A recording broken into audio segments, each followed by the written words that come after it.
Eso es lo que ella me pide y nos montamos en este Remy para que el sol lo brille. Te juego fútbol, también te suelto mi fraseo. Se me hace fácil cuando suena este perreo. Andamos lo que somos, nunca con fariseo. Parceros, parceros, parceros, ¿cómo vamos? This is the Parceros Take episode 15 featuring Niko Moreno. This episode, Parceros United, is sponsored by Pulso Sports. All the links to Pulso Sports are in the description. Follow them, follow the coverage.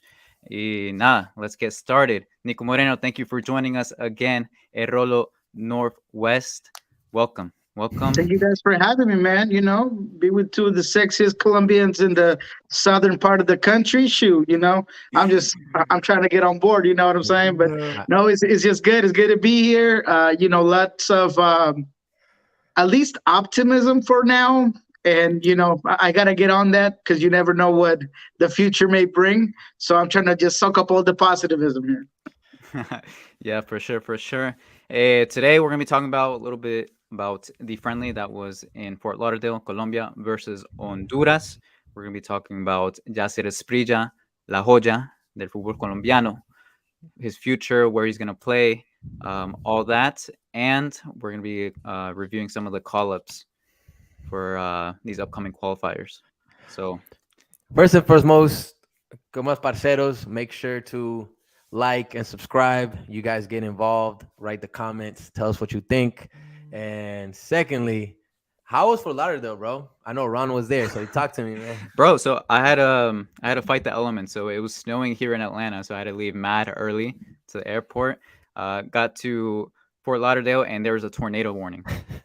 There was a tornado warning. Like the match, there were some rumors on Twitter that it was going to be postponed. There was lightning, whatnot, but not. It cleared up. The match was great. It happened. The crowd was small at first. People start, you know, Colombians are typically late. So always. It filled up. So it was a decent crowd. It was 16,000 in 18,000. Wow, that's not stadium. bad. So that's not bad at all. It was a decent crowd between Honduranians and Colombians. It was a great party. Festival de Fútbol y nada, se vivió muy bien. It was awesome seeing Quintero in person for the first time. I know Danny has seen him in the World Cup. And he saw, you know, Quintero's only scored 4 goals. Danny has witnessed one of them. I've witnessed the other one. So, you know, Parceros Take has witnessed 2 out of 4. Yeah, you already know. Yeah, I witnessed the under the wall against Japan. Yeah, legendary. But we lost. Que raya, parce, que raya. Pero anyways, let's talk about football. This is what we came here for. What are you guys' thoughts about the game? Well, Yaser Asprilla stole the show, of course, in the second half. In the first half, it was all Quinterito doing his magic. I thought La Selección gained confidence in general. I think they had clear ideas in the attack. Jimmy Chara showed out, earned the call-up for the next qualifiers. Yaser Asprilla as well. Harold Preciado, I think he dominated that left side, and then in the second half, he went into a number 9, more central, and he did well there, earned his call-up for these upcoming qualifiers. Mm-hmm. But yeah, for sure, Yaser Asprilla stole the show. I think he's the future of the Selección. You know, hay que cuidar el muchacho. He's only 18. So, you know, not to put pressure on him, but he can be a true influence in Colombian football. Nico, let me ask you something. Would you say it was a must-win for Colombia? The friendly? Yeah. I mean, to a certain sense. I mean, a must-win in the form that with the national team that you were facing, that also didn't have all their stars. I mean, you kind of did have to win because of the low level of challenge, right? Yeah. However, I thought that the form, the how you did it was important, and I didn't really think that Colombia did it great. I thought that they did okay. You know, I thought that they managed to win the game, and they really didn't create a lot of opportunities. I was disappointed on how the game was kind of managed. It was good to see the individualities. Yeah. I mean, if it's not for Yaser Asprilla, there's little to say about the game.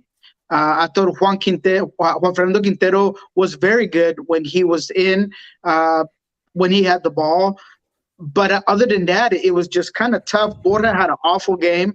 I was very disappointed in how he played. He looked out of rhythm with a bad first touch, looked flat on his feet, like he had cement on his cleats. I mean, You said just Borja? Was that Borja? Borja. Yeah, I Yeah, agree. yeah. Yeah. I thought Borja just looked bad.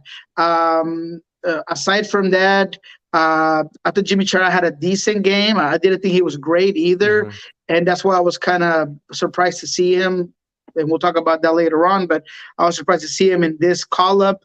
On their other parts, Giraldo was another player that was a disappointment for me.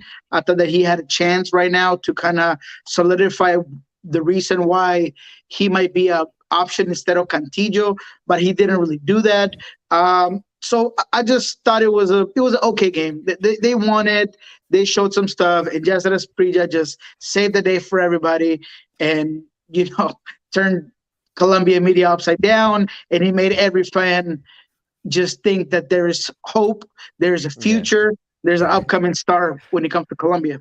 Yeah, I completely agree. It's very hard to assess this game and the collective, right? They're bringing up players that have never played together. They only have 4 days to practice. We're playing a inferior team, so it's really hard. As far as the collective, I think it goes the same way that it's hard to assess it is the same way it was very hard for them to play well as a collective. And I think the best way to look at it this game is in the what can we improve and where are the diamonds in the roughs, right? Like you said, I completely agree. I share the same sentiment. Juan Quintero, the first 30 minutes, it seemed like he was the Quintero that we know. He's looking for the ball, making those change of tempo that we need. Short passes when he needs to make the short passes, long passes when he need to make those long passes, dictating the game. That's the Quintero that we love to see. However, the one thing that you cannot have and cannot happen to you when we're having a friendly and we're finally get Quintero back is Quintero freaking getting hurt, man. That's almost a loss, in my opinion. But that's not. It was tough to see. He came off the field and he was being attended around minute 40. Came back on the field, couldn't continue. Minute 43 was substituted for Yaser Asprilla. It's unfortunate because he's not called up now. He's injured. He's out for 10 days. He's out for 10 days. Probably not going to be in rhythm. Going to Argentina. He's not going to make it. Did not make the call up. Like we said, I also agree. Borja looked kind of, for the team that we're playing against, Borja has to dominate like Harold Preciado actually did on that left side. I'm from Deportivo Cali. I am a Harold Preciado fan, but I don't think the opposition did it justice, right? I mean, Harold Preciado won 99% of his battles, and they was getting fouled, right? He's a player that is very direct. He's not going to go sideways, stop the ball, nothing. He's just going to go at you, and he was beating every single one of those defenders, and I think yes, even though I like Preciado, we have to put a disclaimer of yes, he was dominant, but the opposition was inferior. Nico, do you think after this friendly there are more positives than negatives, or more negatives than positive? Are there more doubts now, or do you think Yaser Asprilla outshined all the doubts, all the negativity coming from this match? I mean, I think there's more positives coming out of it because the style of play wasn't great, whether it was in common ball play or friendly. I mean, it was the same, right?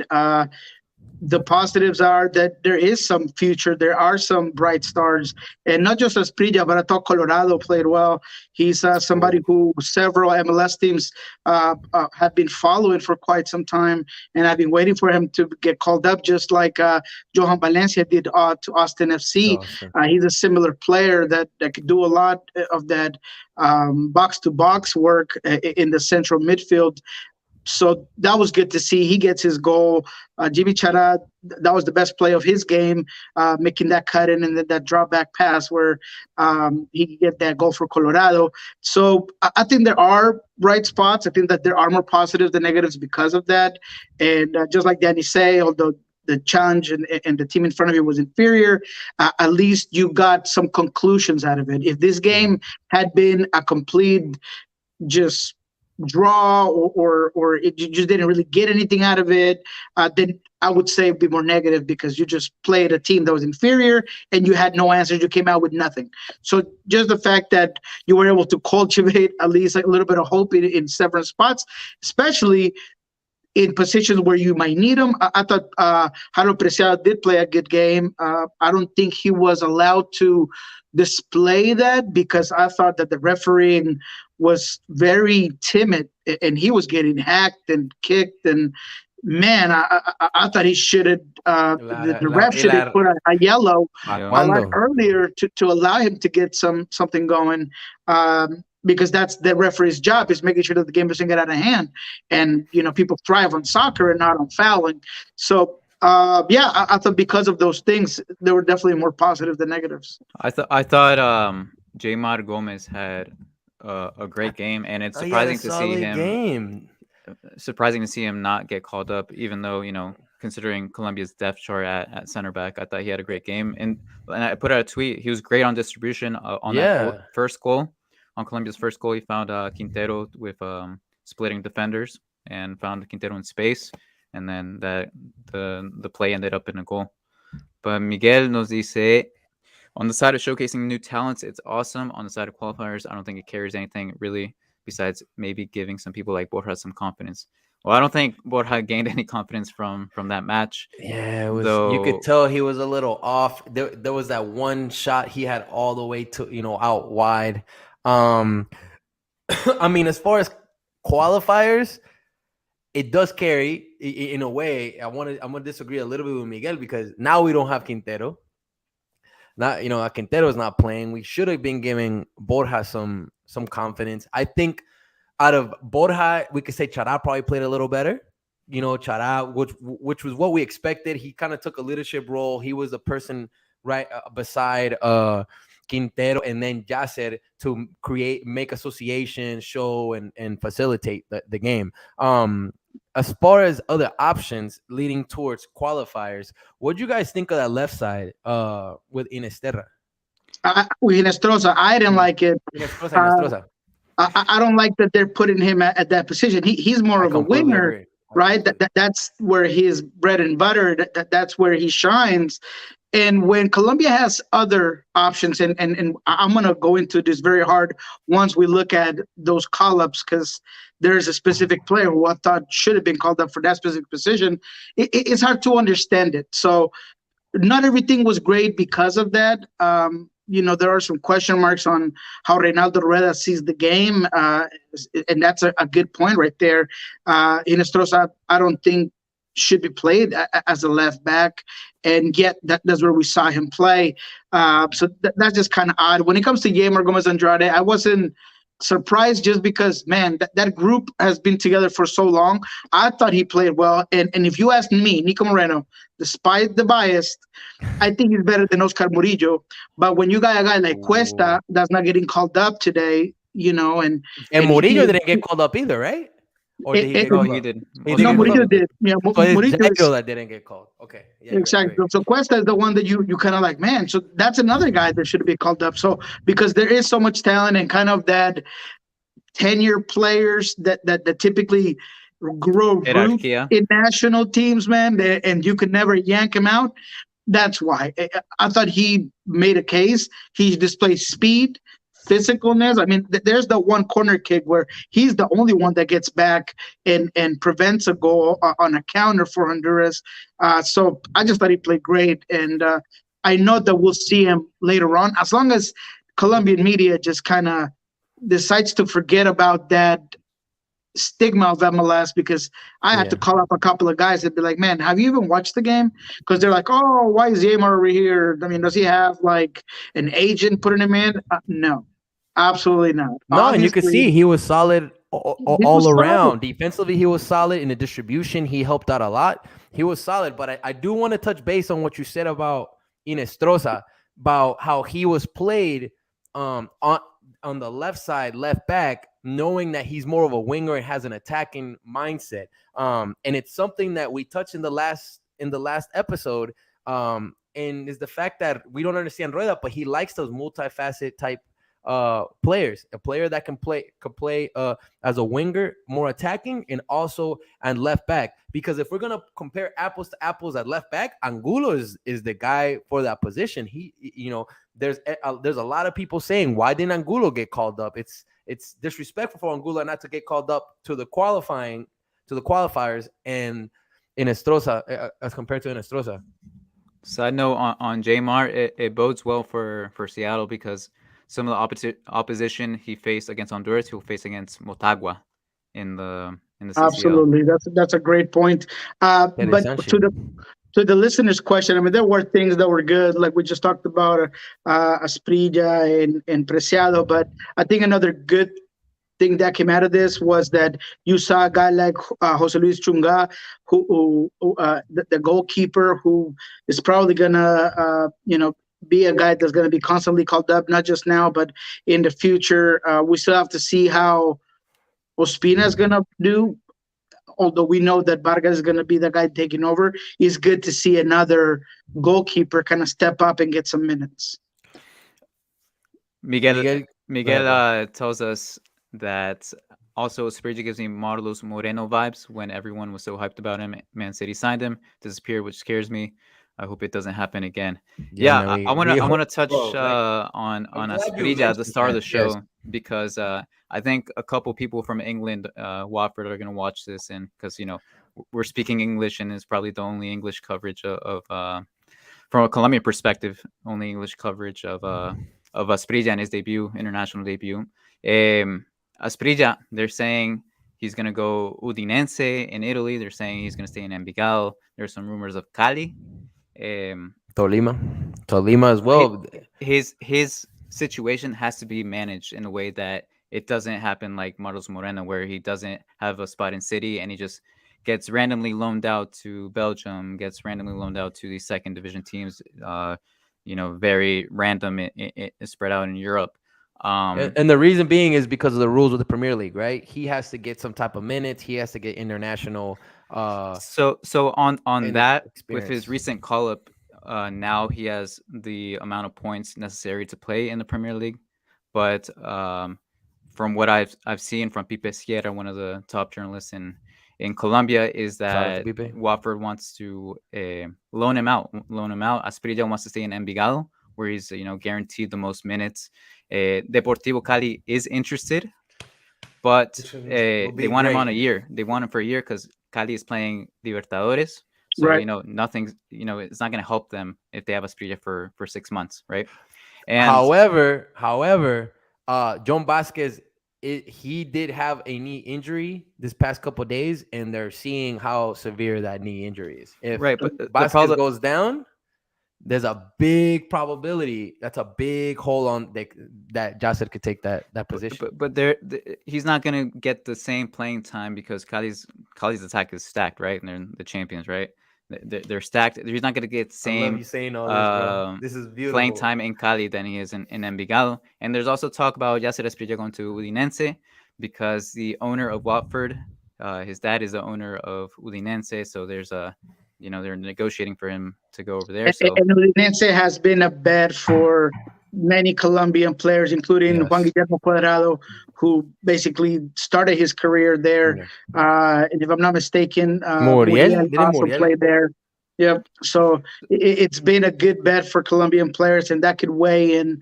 I love Italian soccer, regardless of people knowing that the EPL and probably the Bundesliga are better quality. I grew up watching Calcio, and it's my favorite soccer. So I would love to see him there. For you, what is the best option for Asprilla? Do you think it's Envigado? Do you think it's Cali, where he played Libertadores? Or do you think it's Udinese? I like to see him in Udinese. Udinese does well with younger players, and they play quality defenses and really develop players well. They have a great strength and resistance program. I mean, they are a quality club in many ways.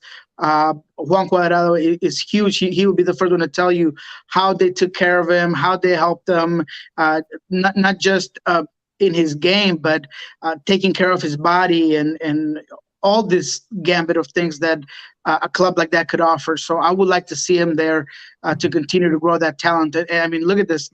He's one of those guys que son diferentes. They're just different. They're magnets to your eyes. He could touch the ball in one way or another, and he's gonna just he creates. That's why I compared him to James Rodriguez, and I don't regret it, because James at his age, he was distinto. He was different. He was young. He had the combination between young and being able to play at that level.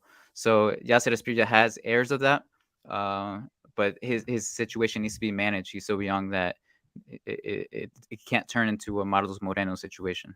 Yeah, I completely agree. I like the fact that he went in and pretty much put the team on his back, right? He took control of the game. At the beginning, you can kind of tell that the team wasn't looking to distribute the ball around him, and then eventually almost every ball went by his foot, by his feet. So that's the type of leadership that you want. And that was because at the beginning he was playing on the wing, and then he was more central after that. And you can see, his changes of pace, the way he receives the ball under pressure. Look at this right here, under pressure, resolves. Gets out of pressure. He reminds me of Cuadrado. He reminds me of a younger Cuadrado, not just in the style of play, but his mentality. He's almost defiant. He's not going to mind doing a bad pass. He's not going to mind anything. He's going to come at you. You see the passes without looking. You see him going at guys. For a guy that's that young and has that confidence, it's defiant. They're just one of those guys that want to go in there and make a difference, and they don't have a care in the world other than I'm going to go ahead and make this team win, and I got various ways to do it. So, and I completely agree, and that's a great point that you just made. Cuadrado, it's taking years and years, and he has been redefined. He redefined his game at Juventus. That's when the Cuadrado started playing better. He started being more composed. If there's people that say that, he's still moving a lot, but if you look at playing at Juventus, that's where he became more solid. We're seeing a kid that's 18 years old, composed, first time wearing la tricolor. That's a great sign for Colombia, and hopefully he stays in Cali. He plays Libertadores. We go give him minutes. We'll take care of him. No bias there. ¿A usted cree que Teo no lo? Ay, mi hijo, Teo lo pone a jugar. Yeah. I'm glad he's called up for the upcoming qualifiers. We said in previous episodes that I think Colombia needs to they need to find confidence in their younger players, and I'm glad he's called up. Because it's what we've been missing. We've been missing the Quinteros, the James. We need a rotation from that. We, apart from Quinteros and James, we don't have. Who do we have? Teo, and they're not calling him up. Literally. Yeah, and I think he's a guy that could just be a difference maker, right? I mean, he's a guy that you're not gonna start him, because that's not what you want to do with a guy like this. Exactly. But he's a guy that you need a goal, you need to make a difference, you need to bring out a spark. You bring him in late in the game. Maybe you got Munoz out right, and you drop Cuadrado back to play right back, and you give this guy an up and wing to just go at defenders, and he makes something happen, man. So I love it. I think he's a guy that will get minutes in these upcoming games. Yeah, for sure. Like we said, we're playing Peru and Argentina. We're not gonna get much into that because we're gonna leave that for next week. A little bit more analysis on that. Anything can happen by next week, man. With COVID and injuries, we're just better off touching that subject next week. But we should talk about who we called up. Okay, there are two Cuadrados. There's two Muriels too. Two Zapatas. There's two Zapatas too. I love Muriel though. Hey, I love Muriel, man. Muriel. No, Cuadrado's, man, he's been a difference making on both ends, man. I wouldn't really agree. I think Cuadrado has been our best player for a very long time, and although this is a team that has been anemic offensively, he's basically all that Colombia has. So yeah, I wouldn't agree. I think he's just as productive. Eliminatorias has been all Cuadrado. Yes, he's had two. The September, October, he had a rough September, October. But before that, bro, like Copa Oh, yeah. America. Oh, of course. Like I know people are gonna say Lucho, of course. Apart from Lucho, but Lucho, Lucho can't be the main guy. You know what I mean? I feel like as of right now, he hasn't been the main guy. Cuadrado has been the guy. Mm-hmm. Lucho came in the picture mainly. I would say Copa this Copa America and so forth. But before that, it was Cuadrado, man, putting the team on his back. Yeah, but looking at some of these call-ups, Lucho's back, Cuadrado, like we said, Alfredo Morelos is called up, I think, for the first time under Reda, which It's is been interesting to see. Yes, and I was reading a little bit today. He'll be missing the derby against Celtic, so the fans are kind of bummed about that. So it tells you about Morelos has been scoring. He's a key player for their team. Yeah, Andres Mosquera, who is the goalkeeper who was called up for the Honduras match, gets a call up now. Camilo Vargas, who just came off a championship winning run in Mexico, called up. Daniel Munoz, one of those multifaceted players that man. Can play on the right, can play center back, wherever. David Ospina, of course, there were some doubts that he would not be called up due to injury, but he is called up. Davinson Sanchez, who has regained his form. He has 180 under Conte at Tottenham, so it's awesome to see Davinson Sanchez regain his form. Diego Baloyes, who had a great campaign Argentina with Talleres de Córdoba. Falcao, who has been battling an injury and just recently has gone minutes with Rayo Vallecano. Inestrosa, who Inestrosa's year at junior was one to forget, and I don't think he was a bright spot under Honduras. So that call up was a little bit, for me, was doubtful. Gustavo Cuellar from the Saudi Arabian football. Jaro Preciado, Jaime Rodriguez, Jefferson Lerma, Johan Mojica, Cuadrado, Lucho Díaz, Lucho Muriel, Mateus Uribe, Borja, Oscar Murillo, Rafael Santoborré, Stefan Medina, Steven Arzate, who had a great match yesterday against Chelsea, Tecillo, Barrios, Yaser Asprilla, Jerry Mina, who has just recently come back from injury as well, and Jimmy Chara. Surprises or who's missing? Doubts? Let us know in the comments. What kind of taste? What kind of taste did this call up give you? Like when you first read it, what was your first reaction? I told you, Danny, this is weak. This is the weakest call up that Reinaldo has put out. I said this is fine. This is all right. I'm not quite confident. I scrolled along and started playing, I don't know, Candy Crush. I don't know. I completely just moved on. There was nothing. I looked at Asprilla and I was happy for him and I just moved on, man. It's tough to see the fact that a guy like Yaser Moreno is not getting called up, but Hinestrosa is going to be your left back. It's kind of odd. Yaser Moreno has played games, has played well there. He's in rhythm. So he's a guy that I thought should have been called up. Sad not to see Jairo or Cuesta. Yep, exactly. I'm just talking about him. Both guys are fit. Both guys are not, no COVID protocol, no nothing. So, but Jairo mainly, right? He's someone who you feel like he's earned that spot, and for him not to be called up, it's really rough. Something else is a guy like Duan Vergara from Mexico, right? I mean, Falcao is battling some stuff. I wanted to see him in this Honduras game. I guess that he couldn't really do this game, but you got to come bring him. You bring something different. Borja, you don't know how he's going to be. Is he going to get his rhythm back in a couple of weeks? I don't know. So I would have liked to see a guy like that be called up. Yeah, I completely agree. When I started reading the list, it wasn't about, yes, and I was happy that Asprilla went, that Yaser went. It wasn't about seeing Yaser. It was about the people that were missing, right? Those starters, the Jairos. Missing Jairo. That's when we realized, crap, Quintero's not going to make it. Okay, so who do we play? Duan's not there. Borja's kind of struggling. So I started kind of imagining, okay, what would our lineup be?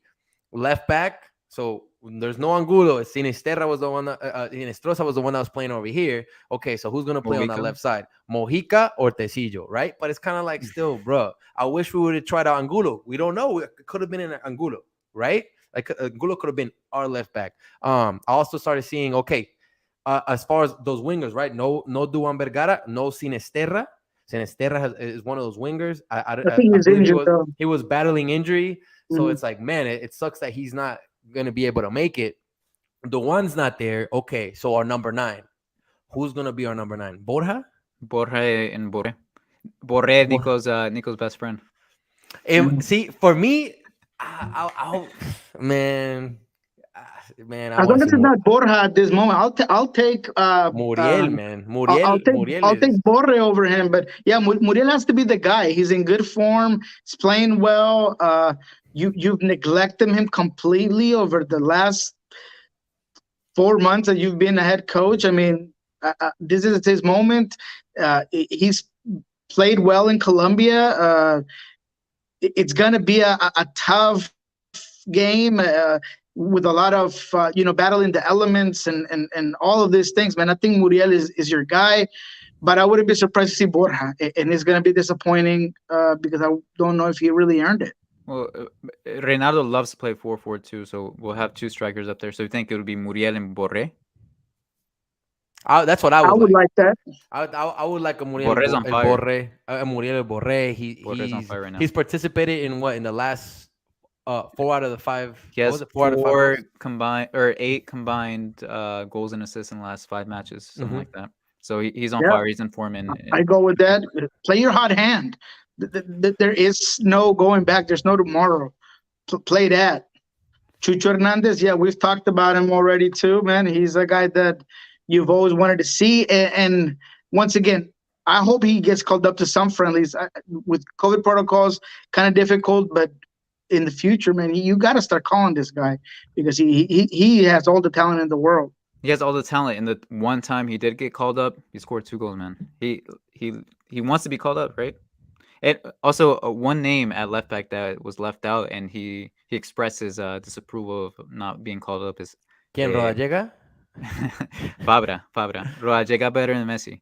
No, Fabra, Boca Juniors. He didn't have a great year at Boca this last year, but I think he's more deserving than Inestrosa for a call up, just because Fabra has that hierarquía. He has played in the past, right? And he was out of the last World Cup because of an ACL injury. And I mean, we have no one at left back. At least put someone that'll run up and down the wings, right? Like it was Armero at one point.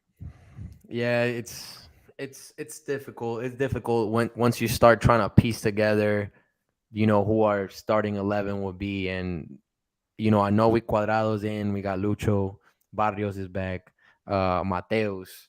I think those are the guys that have to step up, right? Like Lucho has to step up, man. He's been on fire in Porto the same way that Muriel has been on fire in Italy.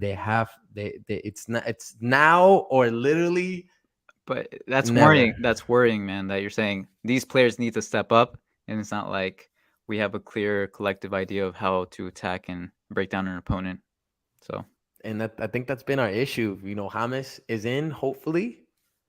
We don't know yet. There are rumors about him having COVID, but it's not if he's COVID. called up, I think he's good. I think if he's called up, he's good to go. He had a little muscle thing. That's what I had. Yeah. Mm-hmm. He had a little muscle discomfort or something, and that's tough for a guy like him that he's already not the quickest, he's already not the fastest. So I mean, he's your only guy with some real national team minutes that demands respect, that can create for you. So I think you need to put him in there somehow. You have to. If he can play, you have to play. If he can play, you have to start him. And it's a reason why I haven't been a big Theo fan in the past, but this is one of those moments playing a Peru. It's not a Brazil, it's not a Uruguay. Peru has been stepping up their game with Gareca, but it's those games that you just need the points. Huh? You just need the points. You need the points, and you got to be smart. You need players that are smart. Back in the day, during the 2014 qualifiers, Peckerman used a lot of Magnelli Torres. I didn't like it. I hated when they used to play Magnelli Torres, but he had the mentality when it came against Ecuador, Bolivia, Peru. He knew how to play the game. I think Theo right now would have been a piece like a Magnelli that could have been used, not to start out like Peckerman used to do it. He used to start out Magnelli. He used to piss me off. I'm sorry. But like I'm saying, to bring him in the last 20, 15 minutes, you know, a player with expertise. We don't have a lot of creativity at the moment other than James. What? So now our I guess our second option will be Charao or Yaser. or Yaser. Look, guys, it is difficult. I mean, you just mentioned a 4-4-2. James has no entry in a 4-4-2 because you're not going to put Lucho out. Luchito's going to be playing. That's where you used to put James, is just on the left side of the 4-4-2. No, now there's you no can way. do that. So are you going to play a 4-2-3-1 and then put James at that 10? And then who's going to be your 9? I think that's what it would be, right? I mean, it has to be. If I had to pick randomly right now, it goes like this. If Ospina's ready, it's Ospina. If not, it's Vargas. On the left side, it's going to be Mojica. It's going to be Davinson Sanchez, Jerry Mina.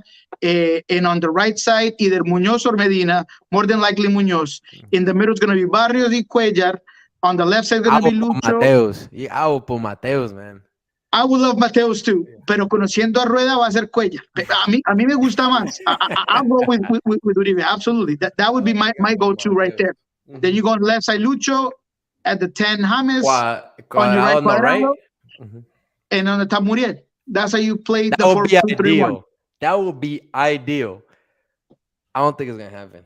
I don't think so. There's either. always a surprise. It's probably going to be Oscar Murillo or Jerry. And it's going to be like something. It's probably going to be Tecillo on the left. Yeah. It's going to be Borja up top. It's going to be Borja up top and look, and Preciado on the left, bro. Preciado on the left, Lucho on the bench. No. But so I wanted to touch base on Preciado. The thing with Preciado is that I like Preciado, Deportivo Cali, Cantera. The thing is, he's very direct. He's super direct. All he's gonna do is grab the ball. If you notice, he gets the ball, he looks at the defender, puts his head down, and como un toro. I mean, maybe that's what we need. But because he's more of a number 9, though. I don't know. I think with Lucho, you don't touch Lucho on the left and you don't touch Cuadrado on the right. Something that has been happening. Yes, Cuadrado has been a bit inconsistent, but they've been playing him at right back. Man, put Cuadrado up top, man. Let him create. Let him draw fouls, and hopefully in the air. I mean, we're playing in Barranquilla. You need his mid-range shot. You know, you need that ability to mid-range shot, ability to take on defenders. Yes. I mean, he's also a game builder, game creator.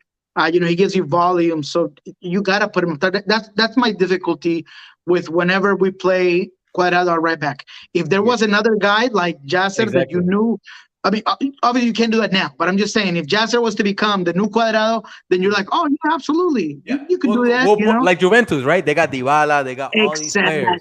The supporting cast allows you to do that, but when you don't have it, man, you just scratch your head and it's like, bro, that's your best possibility to get a goal, and he's playing 30 yards behind the midfield. So what are you doing? Yeah, but surely we'll be with our calculators and apretando la silla porque, parce, no sé. We need these 3 points against Peru. Next week we'll analyze Peru in depth, and surely there'll be novedades. There'll be new stuff coming out with la selección. Maybe COVID, hopefully not. Injuries, new stuff coming out.